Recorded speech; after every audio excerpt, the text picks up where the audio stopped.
Saudara, wacana pemerintah memotong gaji karyawan untuk program dana pensiun baru masih bergulir. DPR menilai program ini bertujuan mensejahterakan pensiunan. Ekonom menilai potongan gaji akan semakin memberatkan karyawan. Rencana pemerintah memotong kembali gaji pekerja untuk program pensiun tambahan disorot publik karena berpotensi menambah beban masyarakat. Otoritas Jasa Keuangan menyebut potongan gaji merupakan turunan dari Undang-Undang Nomor 4 Tahun 2023 tentang pengembangan dan penguatan sektor keuangan yang bersifat wajib. Kepala Eksekutif Pengawas Perasuransian, Penjaminan dan Dana Pensiun Otoritas Jasa Keuangan, Ogi Prastomiono menyatakan pensiun yang diterima pensiunan relatif kecil, yakni 10 hingga 15% dari penghasilan yang diterima. Hasil data yang ada, manfaat pensiun yang diterima oleh pensiunan itu relatif sangat kecil ya.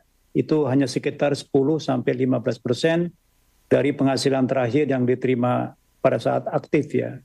Sementara upaya untuk peningkatan perlindungan hari tua dan juga memajukan kesejahteraan umum itu dari ILO itu ada standar yang ideal itu adalah 40%.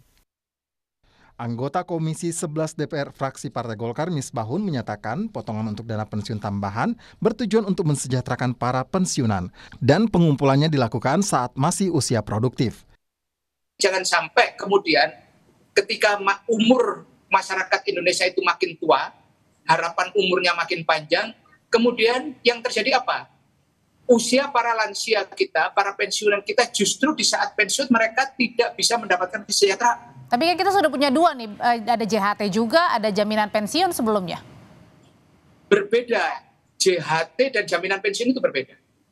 Jaminan hari tua itu kan hanya saat dia jaminan jatuh tempo pada saat dia mau pensiun. Nah ini pensiun yang setiap bulan yang harus dia bayar. Itu. Bulannya tiap itu. Nah inilah yang harus masyarakat disadarkan sepenuhnya tabungan pensiun mereka itu harus sesuai pada saat mereka usia produktif. Direktur Selios Nailul Huda menilai rencana pemotongan gaji untuk dana pensiun tambahan kurang tepat saat masyarakat banyak dihadapi oleh beban pengeluaran. Kita masih melihat masyarakat Indonesia ini masih terlalu kecil untuk replacement ratio, yaitu dana yang diterima ketika pensiun dibandingkan dengan dana ataupun pendapatan ketika mereka masih aktif dalam bekerja. Replacement ratio masyarakat Indonesia itu ada di angka 15%. Padahal kalau kita lihat rujukan ILO, itu replacement ratio itu harusnya bisa mencapai 40%. Kita melihat bahwa ada timing yang tidak tepat, sama sekali tidak tepat yang dilakukan pemerintah untuk bisa mewajibkan masyarakat untuk bisa ikut dalam dana pensiun ini, program dana pensiun. Nah, kalau kita lihat memang saat ini ekonomi dari masyarakat tengah tertekan ya, dengan adanya berbagai kenaikan dari harga-harga kebutuhan pokok, kemudian juga ada wacana untuk kenaikan PPN dari 11 ke 12%. Rencana pemotongan gaji untuk dana pensiun tambahan dinilai warga semakin menambah beban karyawan. Warga menilai potongan gaji menurunkan daya beli masyarakat.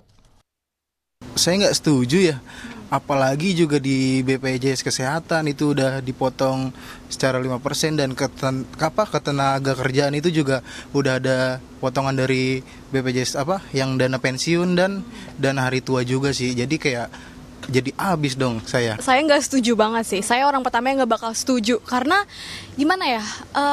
Untuk jangka pendek ini menurut saya terlalu berat, apalagi untuk kelas menengah ya.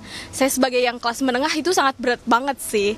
Terus bolehlah kalau misalnya emang pemerintah itu mau mengikuti negara maju. Kita ini kan baru masih negara berkembang ya. Kalau di negara maju itu kan semuanya ditanggung, dari pendidikan, kesehatan, semua gratis. Sedangkan kalau di negara kita nih, Indonesia kan masih semuanya kita yang nanggung. Pendidikan kita bayar sendiri, kesehatan BPJS kita masih iuran sendiri. Masa iya sekarang mau dipotong lagi dana pensiun dari gaji kita? Pekerja swasta itu sangat memberatkan sekali karena kan sudah ada potongan BPJS, belum lagi ada JHT. Nah ini rencananya isunya malah ada tapera dan satunya lagi itu apa itu dan itu justru memperburuk kondisi kita gitu sebagai masyarakat swasta. Selama ini, sejumlah potongan yang diambil dari gaji karyawan diantaranya pajak penghasilan atau PPh 21 nominalnya 5 hingga 35% tergantung pada besaran penghasilan. Potongan ini dibayar oleh karyawan. Lalu ada BPJS Kesehatan jumlahnya 5%, pembagiannya 4% dibayar perusahaan, dan 1% dibayar oleh karyawan. Selanjutnya ada jaminan hari tua atau JHT yang potongannya 5,7%, 3,7% dibayarkan oleh perusahaan, dan 2% dibayar oleh karyawan. Ada pula potongan BPJS Ketenagakerjaan, jaminan pensiun nilainya 3%, 2% dibayarkan perusahaan, dan 1% dibayar oleh karyawan. Rencana pemotongan gaji untuk tambahan dana pensiun saat ini masih menunggu PP yang belum diterbitkan oleh pemerintah. OJK juga belum bisa memastikan berapa minimal pendapatan yang wajib mengambil pensiun tambahan. Tim Liputan, Kompas TV.